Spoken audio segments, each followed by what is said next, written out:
다큐멘터리 역사를 찾아서 제46편 고구려 사람들은 무얼 먹고 살았을까?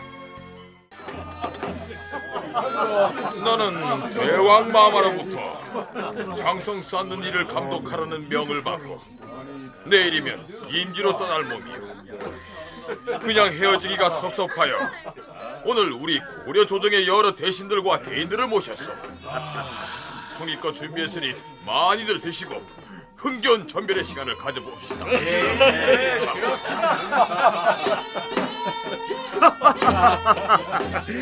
이 음식 맛이 일품이니 술맛 또한 그 말이구려.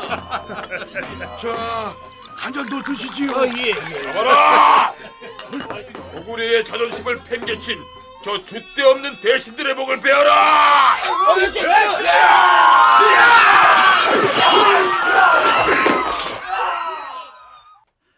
고구려 제27대 영유왕 25년에 왕명을 받고 변방으로 쫓겨날 처지에 몰린 서부대인 연개소문이 권력 장악을 위해 거사를 일으키는 장면을 드라마로 꾸며서 들려드렸는데, 물론 여기에서는 이 사건의 정치적 배경을 따져보자는 뜻이 아닙니다.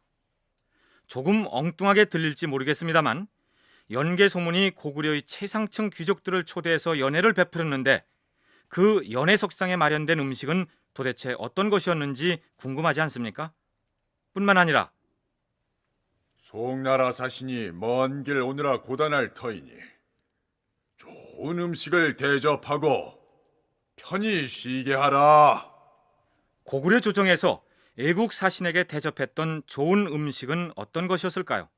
또 오랜 가뭄에다 우박이 내렸으며 메뚜기 떼가 습격하여 흉년이 들었다. 굶주린 백성들이 서로를 잡아먹었다. 물론 삼국사기에 기민상식으로 표기된 서로를 잡아먹었다는 구절은 실제로 사람을 잡아먹었다는 뜻이 아니라 흉년이 닥치면 그만큼 기근에 시달렸다는 의미일 텐데, 그렇다면 가난한 고구려의 서민들은 또 어떤 음식을 먹고 살았을까요? 오늘은 고구려 사람들이 어떤 재료로 만든 어떤 음식을 어떤 방식으로 요리를 해서 어떻게 먹고 살았을까를 화두로 삼아서 고구려인의 식생활 문화를 탐색해 보도록 하겠습니다. 이 시간에 고구려의 음식 문화 일반에 대해서 길잡이가 되실 사람은 옛 정신문화연구원, 바뀐 이름으로는 한국학중앙연구원에서 민속학을 연구하는 주영하 교수입니다. 사람이 살아가는 데에 먹는 것만큼 중요한 것이 달리 없겠죠. 그러나 고대 국가 시절의 우리 민족의 식생활에 대한 연구는 대단히 미진하고 그 중에서도 고구려 시대의 식생활에 관한 연구는 그 실적이 초라하기 그지없다는 것이 주영하 교수의 설명입니다.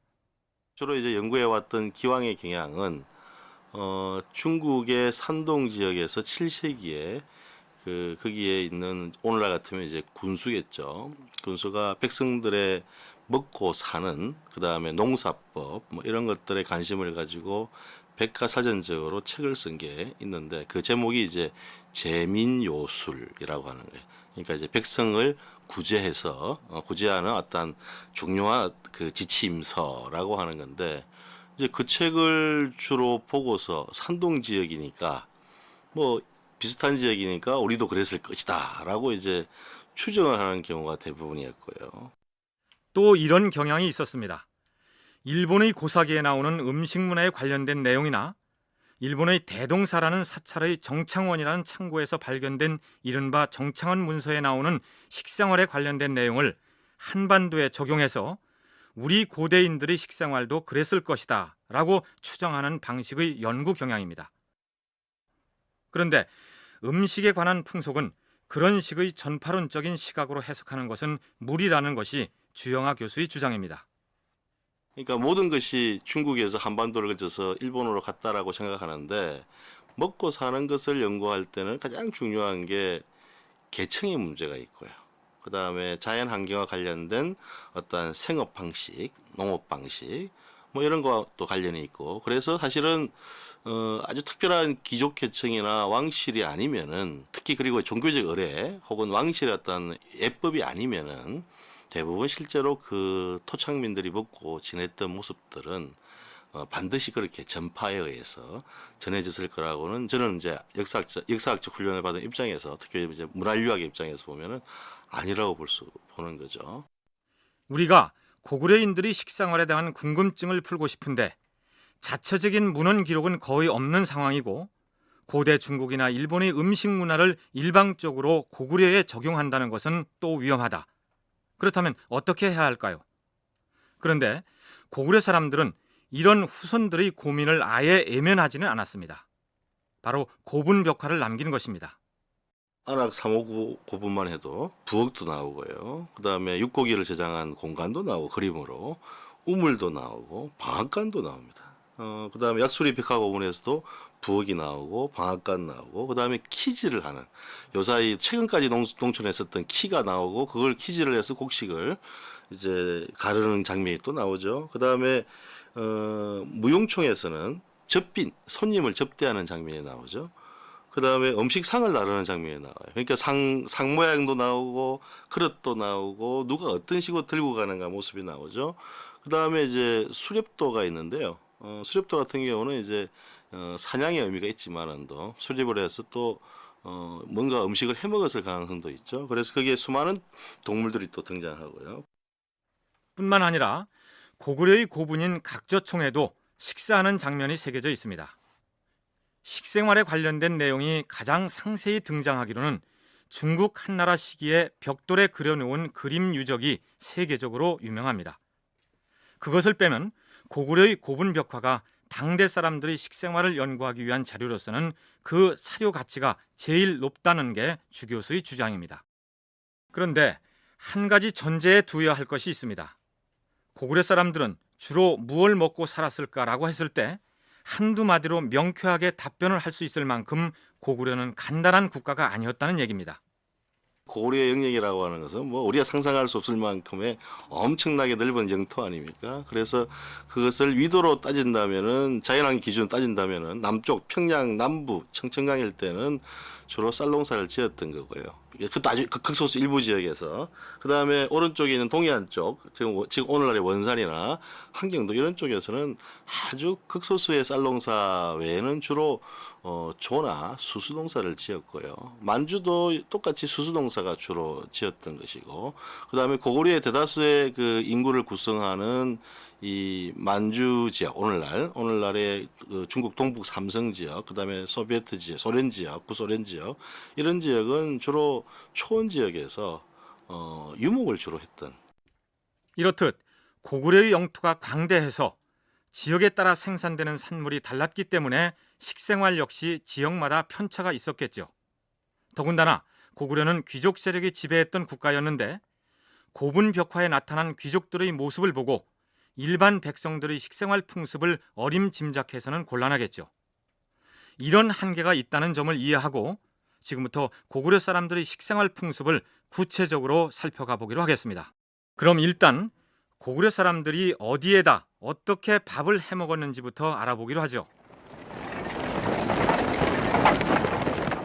왕이 군사를 동원하여 부여를 공격하러 가는 도중에 비류수 옆에 머무르며 물가를 바라보니 어떤 여인이 마치 무엇인가를 들고 유희를 하는 것 같았다.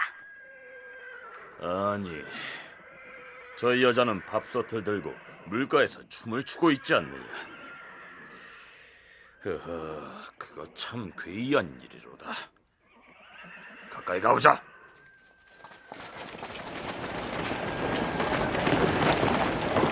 가까이 가서 보니 여인은 없고 솥만 있었다. 왕이 그 솥에 밥을 짓게 하니 불을 떼기도 전에 솥이 저절로 뜨거워져서 쉽게 밥을 지을 수 있었다. 모든 군사들을 배불리 먹일 수 있었다. 이때 갑자기 한 건장한 사나이가 나타나 말했다. 대왕마마, 이 솥은 본시 저희 집 물건이었사온데 제 누이가 잃어버렸던 것을 이제 대왕마마께서 찾으셨으니 제가 이 솥을 짊어지고 대왕마마를 따라가게 해주시옵소서. 고마운 일이다. 밥솥을 짊어지고 나를 따라오겠다 했느냐. 좋다. 내 그대에게 성씨를 내리겠노라. 정자에 짊어질 부자 해서 부정씨가 좋겠다. 자, 이제 배불리 먹었으니 구역을 무찌러 출동하라.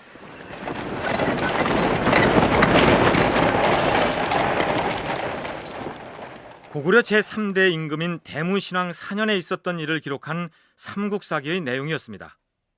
약간 신화적인 분위기가 느껴지긴 하지만 군사를 움직여서 정복전쟁을 수행할 때 군량과 음식이 얼마나 중요한가를 보여주는 사례라고 하겠습니다. 그런데 고구려 말기에 연개소문이 했던 발언을 살펴보면 야외에서 밥을 해먹는 밥솥의 모양을 짐작할 수 있는 대목이 나옵니다. 대왕마마, 유교와 불교와 도교는 밥솥의 다리에 비유되나니 어느 하나라도 없어서는 아니 될 것이옵니다. 지금 유교와 불교는 함께 흥하고 있으나 도교가 성하지 않으니 당나라에 사신을 보내서 연개소문이 보장왕에게 도교를 받아들일 것을 요구하는 장면이었습니다. 그런데 여기서 밥솥에도 다리가 셋이 있어야 하듯이 나라에 유교, 불교, 도교가 함께 성해야 한다는 대목이 흥미롭습니다. 우리말로 한글로 소치라고 하지만도 그것을 이제 한자로 하면 정자가 되죠. 정자 혹은 부자. 그러니까 한자로 부라고 쓴 것은 이제 솥에 가깝고요. 오늘날 우리가 생각하는 밥솥에 가깝고, 그 다음에 그 연개소문이 도교를 수용하면서 이제 솥에 발이 3개 있는 것처럼 그렇게 각 종교가 같이 대등하게 위치를 가지자라고 이야기했을 때 그 솥은 한자로 이제 솥정자가 되죠. 그것은 이제 중국의 주나라 시기에, 그러니까 뭐 고구려가 성립되기 이전, 우리 같으면 이제 원래 고조선 시기라고 볼 수가 있겠죠. 이미 주나라 시기에 이 솥의 종류는 부와 정을 비롯해서 그 다음에 시루라고 하는 것을 표현할 수 있는 것들이 이제 산동 지역과 지금의 북경 지역 이런 데서 이제 청동기로 만들어서 굉장히 많이 등장을 하죠. 그러니까 밥솥을 나타내는 한자는 2가지가 있는데 솥정자는 3개의 발이 달린 솥을 나타내고 우리가 부산광역시를 한자로 표기할 때 쓰는 그 부자는 아궁이에 얹어서 밥을 짓는 가마솥 같은 것을 나타냅니다. 대무신왕이 원정길에 얻었던 솥이나 연개소문이 비유 대상으로 삼았던 그 솥은 3개의 발이 달린 야외에서도 밥을 해먹을 수 있게 만든 밥솥이었습니다. 정이 됐든 부가 됐든 이미 고조선 시기부터 사용됐을 것으로 추정된다. 이런 얘기입니다. 그런데 밥솥 말고도 평안남도 평성시 지경동 1호 무덤에서는 고구려 유물인 시루가 출토되었고, 안악 3호분 벽화에서는 한 여인이 오른손에는 주걱을, 왼손에는 젓가락을 들고 시루 속의 음식이 익었는지를 찔러보는 장면이 나옵니다. 오늘날의 시루가 그 당시에도 사용됐다는 증거죠. 주영하 교수는 평양 지역에서 출토된 그 시루의 밑바닥에 뚫려 있는 구멍의 개수를 일삼아 세어보기도 했다는데요. 시루 밑에 구멍 직경이 약 1cm쯤 되는 구멍이 한 17개가 뚫려 있어요. 그럴 경우는 그것은 이제 주로 찜이나 요리를 할 때, 그러니까 떡을 안치는 용도이기보다는 그러하고요. 그 다음에 이제 조나 수수 같은 경우는 곡물을 가루내어서 떡을 먹을 수도 있고요. 그 다음에 그냥 물에 불려서 스팀을 할 수도 있는 거죠. 그래서 찐밥이 있잖아요. 찐밥이요. 그래서 그런 면에서 보면은 우리가 너무 오늘날 기준으로 이렇게 상상력을 발휘하지 못하면은 고구려 사람들의 식생활이 굉장히 단순했을 거다. 우리 자료가 가지고 있는 게 단순할 뿐이지 실제로 소비했던 어떤 음식의 모습들은 굉장히 다양했는데, 시루떡이라는 말이 있듯이 우리는 시루하면 떡을 찔 때 사용하는 용기로만 알고 있으나 고기를 훈제로 구울 때도 사용하였고 조나 수수 같은 곡식으로 찜밥을 지어 먹기도 했다는 것입니다. 그렇다면 고구려 사람들이 주식으로 삼았던 곡식은 어떤 것이었을까요? 삼국시대 초기의 경우 백제는 쌀 생산이 비교적 넉넉했고 신라는 상대적으로 보리 생산이 많았던 데 비해서 고구려는 조나 수수가 주곡이었을 것이라는 게 주영하 교수의 분석입니다. 따라서 고구려 사람들에게 쌀을 확보한다는 것은 대단히 중요한 의미를 가졌겠죠. 대왕마마, 선대 왕조의 묘지와 홀령이 거하고 있는 이곳을 버리고 어찌하여 평양으로 도읍을 옮긴다 하시옵니까? 거두어 주시옵소서. 거두어 주시옵소서. 짐이 누차 말하지 않았는가?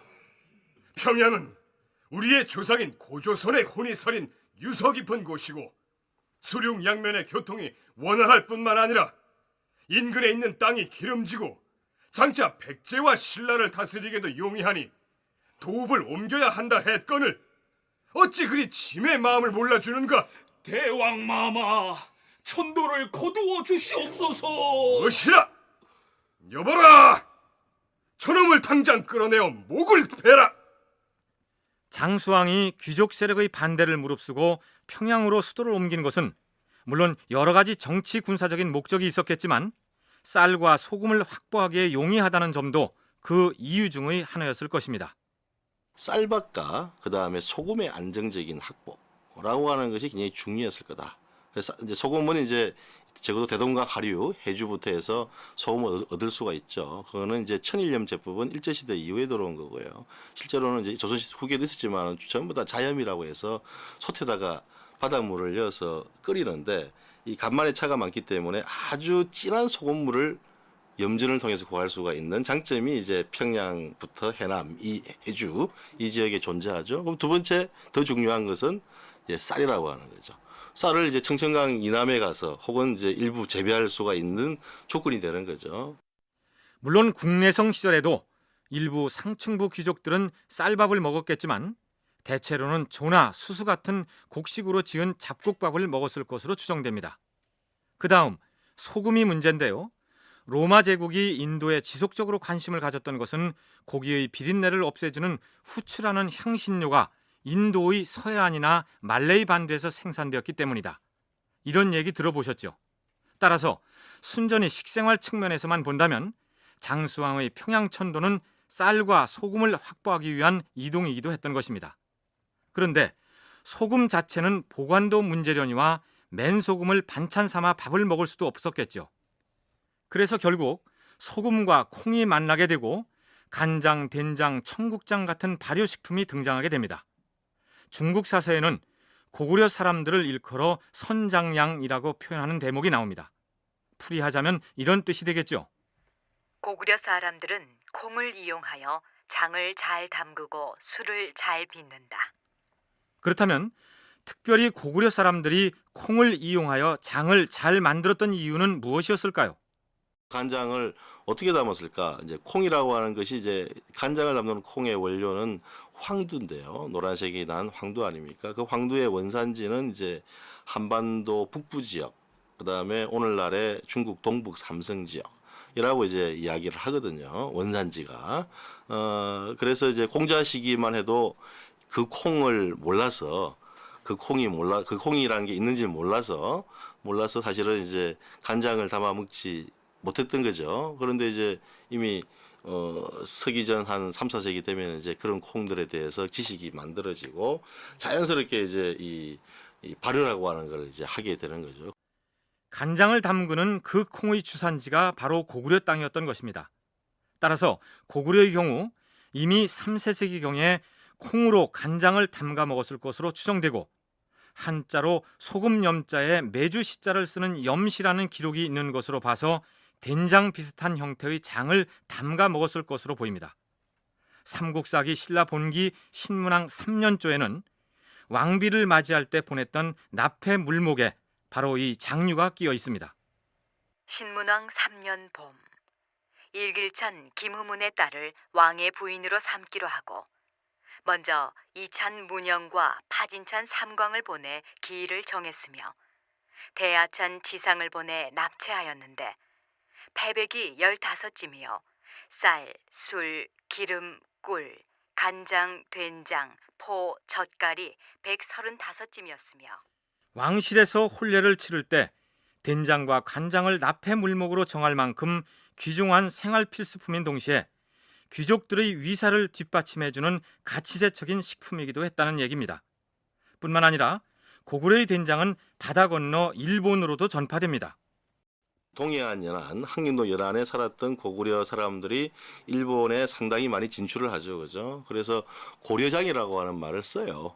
그래서 이제 이 고려에서 온 것이라는 의미가 있으니까 메주를 썼을 거라고 여기지죠. 메주를 만들어야 이제 간장이 만들어지니까. 다만 이제 이 메주를 만들어서 미생물을 잘 붙이기 위해서는 오늘날도 북한 지방이나 이 연변 쪽은 그렇게 만드는데요.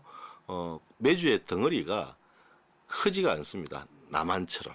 남한은 이게 좀 사각형의 크죠. 둥근형이나. 근데 이제 작아야 되고, 그 다음에 지하에서 온도가 있는 지역에서 이제 해야 되고요. 일본 사서에서 자신들이 옛날식 된장을 고려장이라고 부르고 있고, 그것이 고려, 즉 고구려에서 들어갔다는 기록이 있는 걸로 봐서 콩을 이용한 발효 음식이 고구려에서 일찍부터 발달했던 것은 틀림없어 보입니다. 이제 화제를 좀 바꿔보기로 하겠습니다. 고구려 사람들은 어떤 자세로 밥을 먹었을까요? 엉덩이를 바닥에 대고 앉아서 식사를 했을까요? 아니면 식탁에 딸린 의자에 앉아서 먹었을까요? 그리고 중국 사람들은 밥 먹는 자세는 또 어떠했을까요?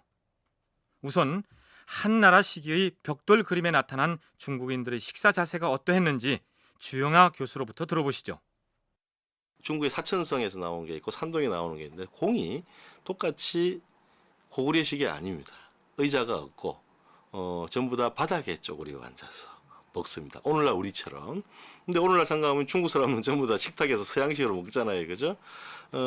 공자시기에 나온 문헌에 보면은 이 북쪽의 오랑캐들이 너무 무식해서 이상한 것에 걸터 앉아서 밥을 먹는다. 왜 바닥에다 이렇게 편안하게 안 먹느냐라고 나옵니다. 당나라 시기에, 당나라 후기에, 산서성 쪽에서 나온 그림인데요.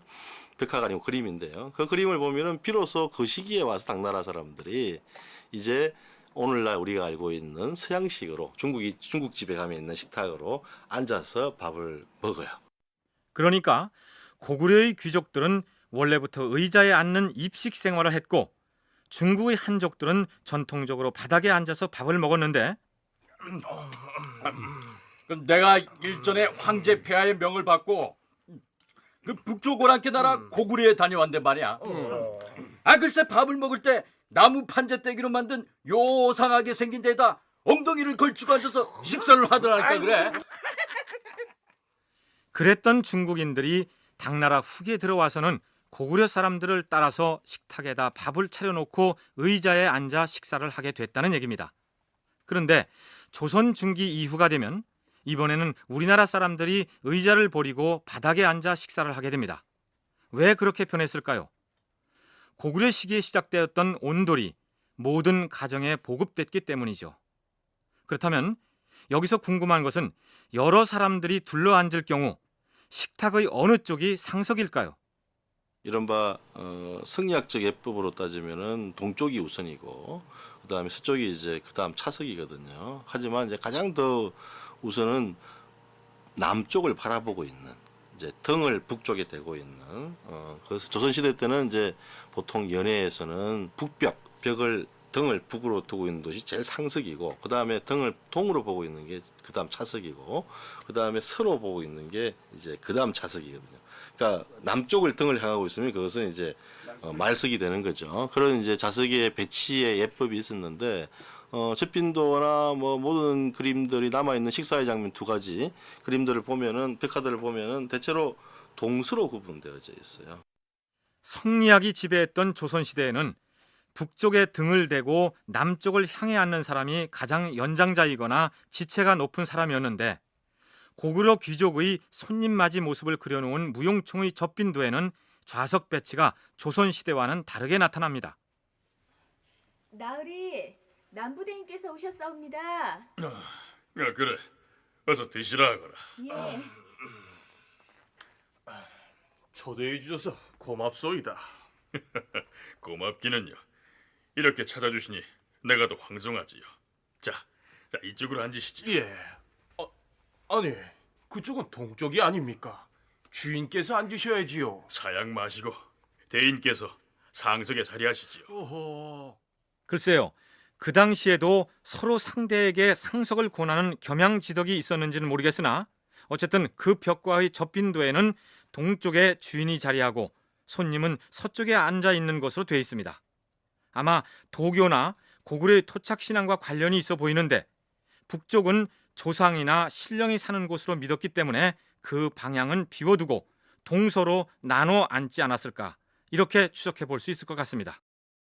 귀족 집안에서 연회가 예정돼 있으면 시중을 드는 하인이나 머슴들은 손님이 오기 이전부터 부산하게 움직이겠죠.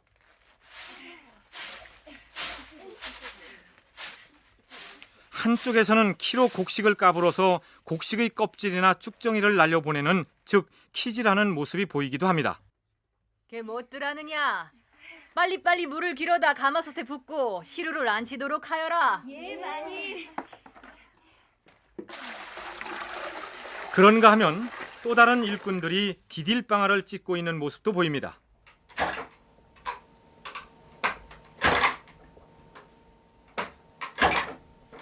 20-30년 전쯤에 농촌에 살았던 사람이라면 디딜방아를 찧어봤거나 적어도 방아 찧는 모습을 구경은 했을 것입니다. 디딜방아에는 발 디디는 쪽이 가위처럼 벌어져서 두 사람이 찢는 경우도 있고 한 사람만 디딜 수 있는 애다리 방아도 있습니다. 이 애다리 방아 중에서 가장 오래된 것이 바로 안악 3호분에 있는 방아의 모습입니다.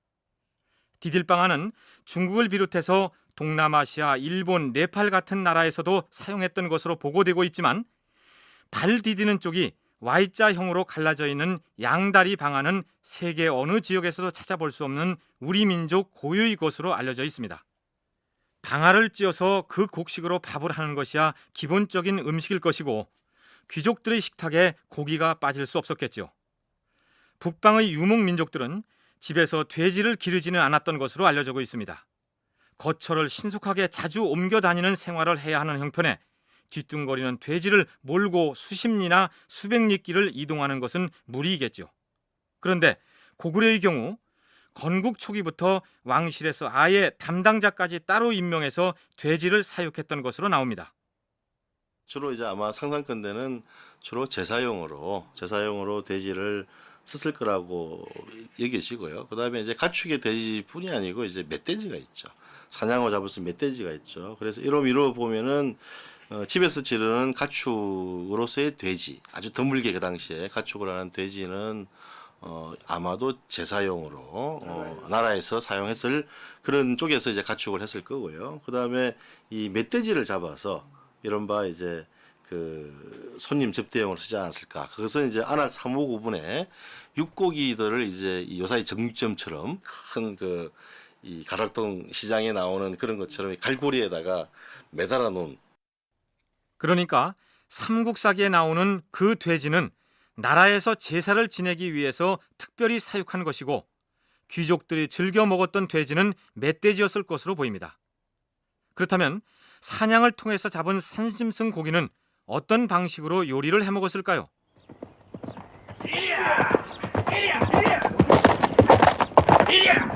멧돼지가 저쪽 덤불식으로 들어갔다. 활을 쏘아라. 나왔다! 저쪽으로 도망간다! 나한테 맡기시오. 에이차. 와! 잡았다! 사냥 나가서 멧돼지를 잡았다면 그 다음 처리를 어떻게 했을까요? 제일 중요한 것은 고기를 먹기 위해서는 수렵하면은 가죽을 벗겨야 돼요. 가죽을 벗기기 위해서는 날카롭고 작은 칼이 필요합니다. 왜냐하면은 이 유목민들이 가장 중시하게 되는 것은 수렵을 하는 이유는 털과 가죽도 육고기만큼 중요합니다. 어떻게 보면 고기는 부산품이라고 볼 수가 있죠. 그래서 몽골 사람들이 오늘날도 양을 잡을 때는 이 목에 십자가 모양의 조그만 칼집을 내고요. 거기서부터 털을 벗겨난 이후에 거기서부터 아주 살아있을 때 숨을 죽입니다. 식도를 막아서. 숨을 죽이면은 이 양이 심하게 기동 안 하고 조용히 죽죠. 안락사 하듯이. 그러면 가죽이 굉장히 부드러워지거든요. 사냥한 짐승의 가죽을 벗기는데 전쟁터에 나갈 때 사용하는 큰 칼을 사용할 수는 없겠죠. 날이 예리한 작은 칼을 사용해야 하는데 바로 그 칼이 중국 사서에 등장하는 오자도라는 칼입니다. 고국 천왕이 세상을 떠나자 왕비였던 우씨가 두 번째 시동생인 연우의 집을 방문하는 장면을 소개해드린 적 있죠.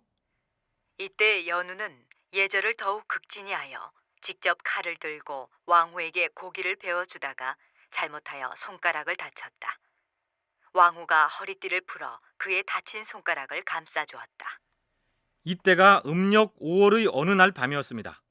무더운 여름철인데다 상하기 쉬운 생고기를 집에 두었을 리는 없었을 것이고 아마 말린 육고기, 즉 육포가 아니었을까 짐작됩니다. 훗날 산상왕이 되는 연우가 형수인 우시 왕후에게 손수 고기를 썰어주었던 이 칼이 바로 오자되었을 가능성이 큽니다. 고구려인들이 이제 허리에 백색띠를 두르고 왼쪽 허리에 갈도를 달고 오른쪽 허리에 오자도를 달고 다녔다는 그런 기록을 이제 나오죠. 그래서 이 기록을 미루어 보면은 이 칼이 오자도일 가능성이 많다라고 이제 추정을 하는데요. 그런데 이제 마침 무용총의 젖빈도 그림에 보면은 그 하인이 주인의 식탁 위에서 조그만 칼을 들고 이렇게 손 크기만한 칼을 들고 마치 뭐 스테이크 썰듯이 썰어주려고 이제 다가간단 말이에요. 이제 그걸 보면은 이제 이 고기를 썰어주려고 가는 게 아닌가. 육고기를 이제 이렇게 크게 스테이크처럼 이제 했든지 썰어주는 게 아닌가라고 이제 볼 수가 있는데 이거는 굉장히 유목민적인 특성이 강한 거죠. 추측이긴 하지만 아마도 귀족들뿐만 아니라 대부분의 고구려 남자들이 이 오자도를 허리에 항상 차고 다니면서 짐승 가죽도 벗기고 고기를 썰어 먹기도 했겠죠. 어쨌든 왕후에게 고기를 썰어 주었다는 내용으로 봐서 고구려 사람들, 특히 고구려의 귀족들이 평소에 육식을 대단히 즐겼다는 사실을 짐작할 수 있습니다. 고구려의 귀족들이 사냥을 나갈 경우 아침에 나갔다 저녁에 돌아오는 게 아니라 길게는 몇 달 만에 돌아오기도 했습니다.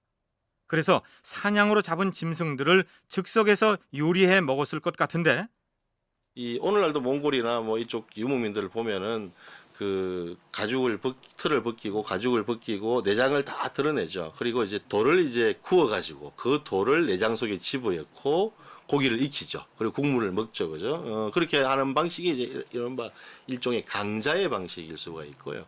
그다음에 맥적은 직접 직화로 구워서 하는 방식인데 그 직화로 굽는다는 것은 이제 이른바 직접 지금처럼 삼겹살 굽듯이 돌에다가 뭐 그렇게 구울 수도 있지만은도 그것보다는 훨씬 많은 양을 골고루 굽기 위해서는 이른바 바비큐 같은 방식을 썼을 것이고요. 불을 피워서 돌을 뜨겁게 달군 다음에 그 돌을 짐승의 뱃속에 넣어서 익혀먹는 이 요리 방식은 강자라고 불리는 몽골 유목민들의 전통적인 요리 방식으로 알려지고 있습니다.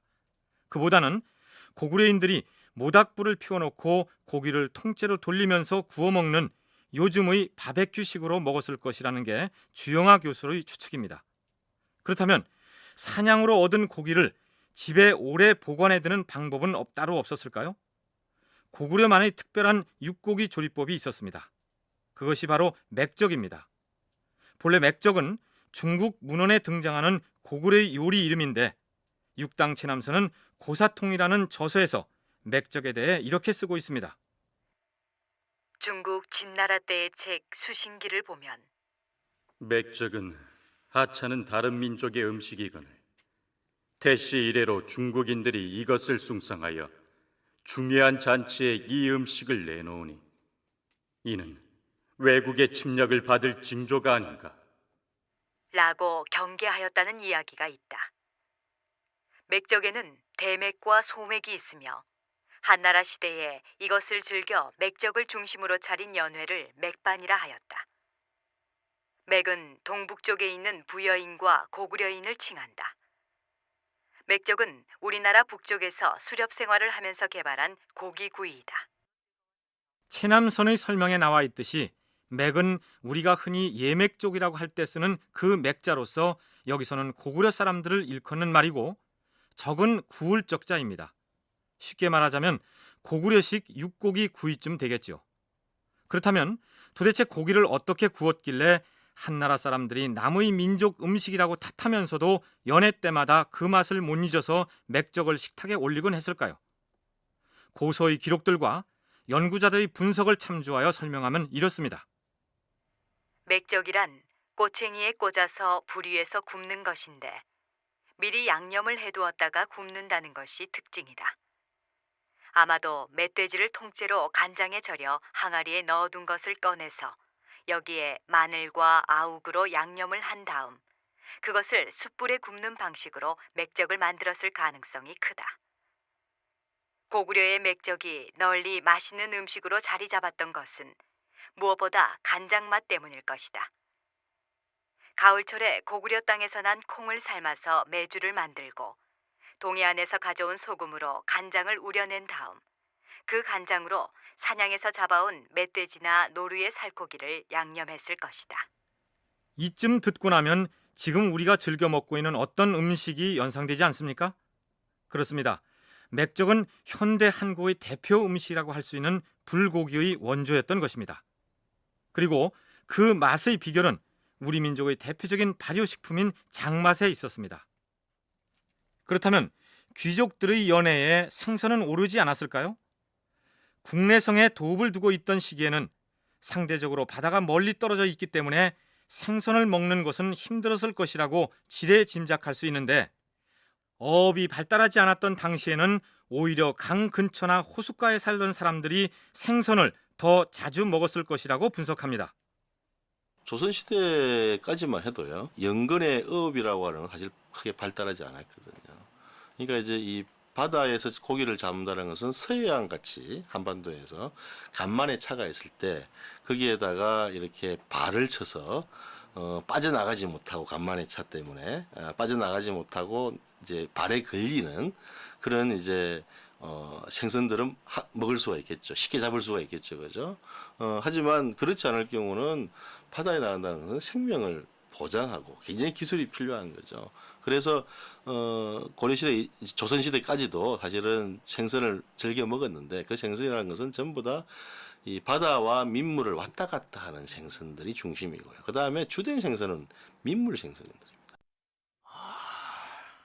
지금 성을 포위하고 있는 요동 태수의 군사가 우리 군사의 수보다 월등히 많은 데다. 우리 군사가 지쳐서 더 이상 버티기 힘드니 이를 어찌하면 좋겠는가? 대왕마마, 연못에 잉어를 잡아서 수초에 싼 다음 맛 좋은 술을 준비해서 한나라 진영에 보내는 것이 좋을 것이옵니다. 대무신왕 때 잉어를 잡아 적군에게 보냄으로써 성 안에도 물과 먹을거리가 넉넉하다는 것을 과시했다는 기록이 있는데 이로 미루어 보더라도 당시 귀족들이 민물고기를 즐겨 먹었다는 사실을 미루어 짐작할 수 있겠죠.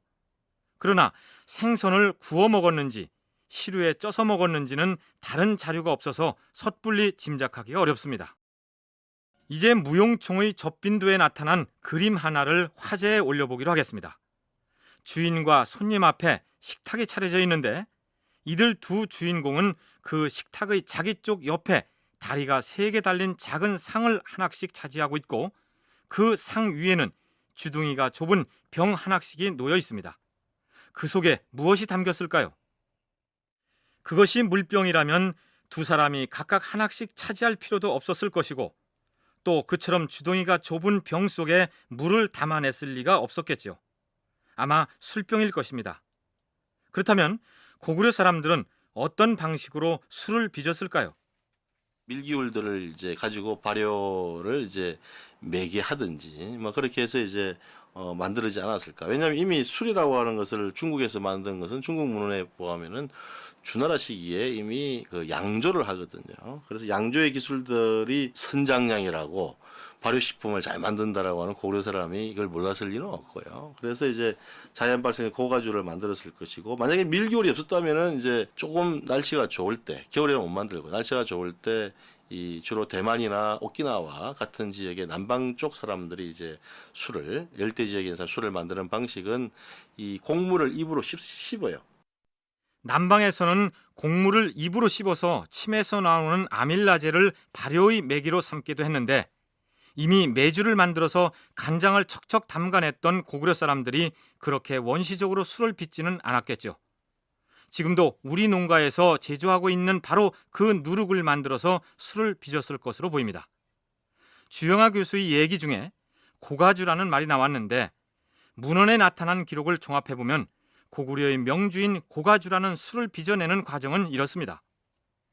고구려인들은 평소엔 차좁쌀로 밥을 지어 먹기도 했지만 그 차좁쌀로 술을 빚기도 했다. 먼저 디딜방아에서 차좁쌀을 곱게 빻아 가루를 낸 다음 미지근한 물에 반죽을 한다. 그런 다음 시루에 앉혀서 떡이 되게 찐다. 이렇게 삶아낸 차좁쌀 떡을 식힌 다음 손으로 다시 반죽을 한다. 충분히 다진 다음에 누룩가루를 넣고 물을 간간히 부어가며 손으로 반죽을 하여 이리저리 섞는다. 이것을 항아리에 넣고 우물에서 길러온 깨끗한 물을 부어 뚜껑을 덮고 화로 옆에 한 달쯤 놓아두면 술동 맨 위로 맑은 청주가 떠오른다. 이렇게 빚어낸 술을 중국 사람들은 고구려 사람들이 만든 고가주라고 적고 있습니다. 자, 대인, 술 한 잔 더 드시죠. 고맙습니다. 이 댁의 고가주 맛이 아주 그만입니다. 그려 짜자자 드십시다. 예. 손님과 주인이 각기 자기 옆에 놓인 술병에서 술을 자작으로 따라 마셨는지 아니면 요즘처럼 서로 잔을 채워주며 건커니 잣거니 했는지는 알 수 없지만 중국 사람들에게까지 명성이 자자했던 걸 보면 고구려의 고가주 맛이 보통이 아니었던 모양입니다.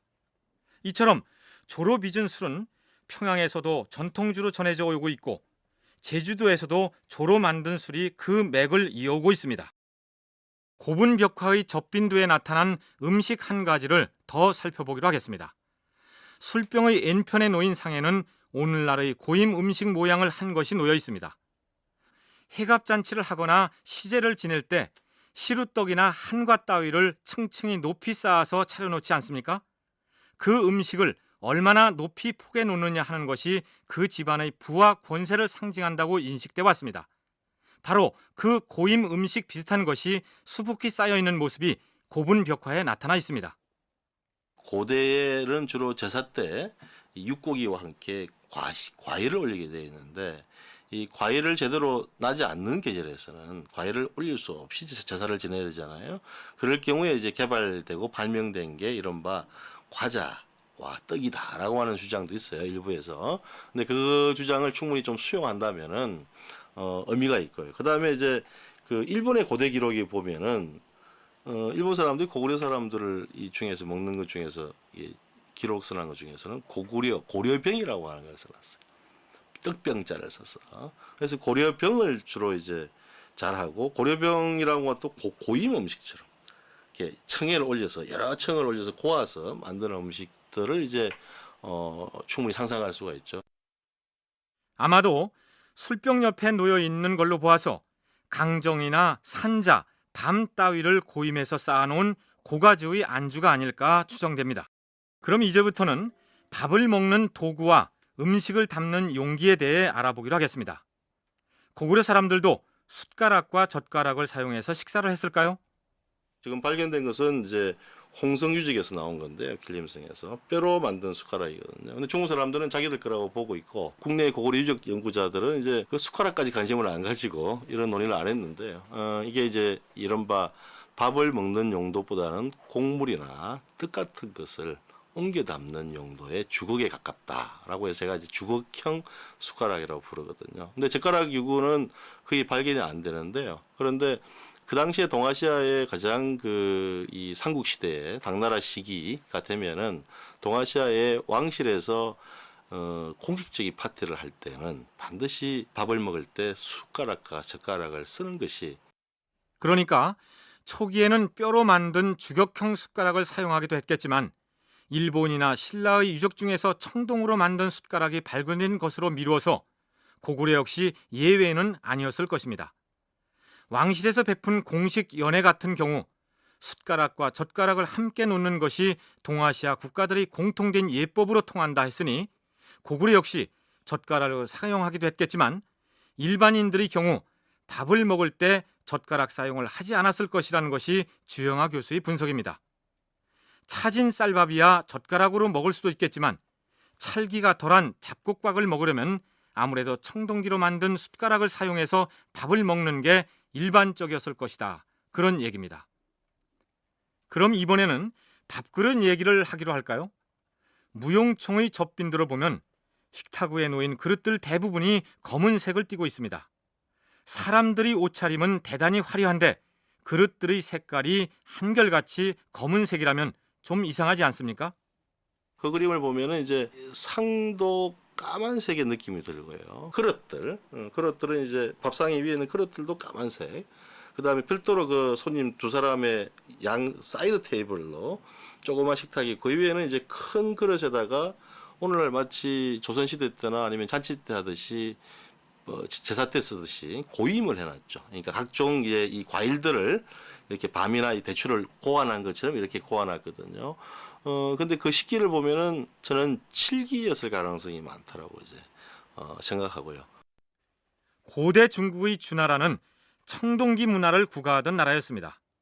구리와 주석을 합금해서 만든 그릇이 청동기인데 자꾸만 주석의 비율이 높아지자 쉽게 녹이 슬고 거기서 몸에 해로운 아연 성분이 우러나서 문제가 되자 청동기 사용을 금지하고 칠기를 장려하게 됩니다. 칠기는 대체로 나무를 깎아 만든 목기에다 오칠을 한 것인데 더러는 짐승의 가죽에다 오칠을 입혀 그릇을 만들기도 했습니다. 고구려의 귀족들 역시 이 칠기를 수입해서 사용했거나 아니면 직접 만들어 사용하기도 했다. 주영하 교수의 분석이 그렇습니다. 고분 벽화에 나타난 그릇들의 색깔이 검은색 일색인 것은 칠기를 제외하면 설명하기가 곤란하다는 얘기입니다. 지금까지 우리는 고구려 고분 벽화에 나타난 식생활 관련 그림들을 중심으로 고구려 사람들의 음식 문화를 이모저모 살펴봤습니다. 그러나 조금 전에 고구려 사람들이라고 했습니다만 벽화로 치장한 고분에 묻힐 정도의 신분이라면 선택받은 귀족층이었을 것입니다. 그렇다면 고구려의 평민 혹은 하층민들은 어떤 음식을 어떻게 만들어서 먹었을까요? 유감스럽게도 일반 백성들의 식생활이 어떠했는지를 규명할 자료가 없기 때문에 현재로서는 알 수가 없습니다. 주영하 교수는 고구려의 서민들이 대체로 이런 식생활을 했을 것이라고 추정합니다. 밤이라든지 그런 것들을 이제 섞어서 밥하고 해서 이제 이런 잡곡밥이라고 할 수 있죠. 그런 걸 주식으로 먹었을 가능성이 이제 대부분이고요. 그다음에 이제 가장 중요한 서민들의 그 반찬은요. 조선시대도 사실 마찬가지일 수가 있는데요. 육고기가 아니고 하천이나 해안가에 잡히는 특히 하천에서 잡히는 생선류하고 조개류 이런 것들이 이제 중심이 되고요. 그다음에 이제 그것은 대체로 이제 굉장히 짜게 저장을 해두는 저장 음식이고요. 그다음에 채소들을 저장한 이른바 짠지, 지금 같은 배추김치는 아니고요. 양념이 들어간 게 아니고 소금이나 간장이나 된장 같은 데 박아놓은 짠지. 잡곡밥 한 그릇에 지금의 배추나 무처럼 재배한 야채가 아닌 야외에서 채집한 채소를 소금에 절인 짠지, 강이나 호수에서 채취한 조개 젓갈 정도가 서민들의 밥상을 구성했을 것입니다. 배고프면 산이나 들에 나가 열매를 따먹기도 했을 것이고 어쩌다 재수가 좋으면 산짐승을 잡아서 육식을 할 기회도 있었겠죠. 물론 식탁에 음식을 차려놓고 의자에 앉아서 식사를 했다는 것은 귀족들의 얘기고 일반 백성들이야 운막 같은 집에서 쪼그리고 앉아 식사를 했겠죠. 그러다 전쟁이 발발합니다.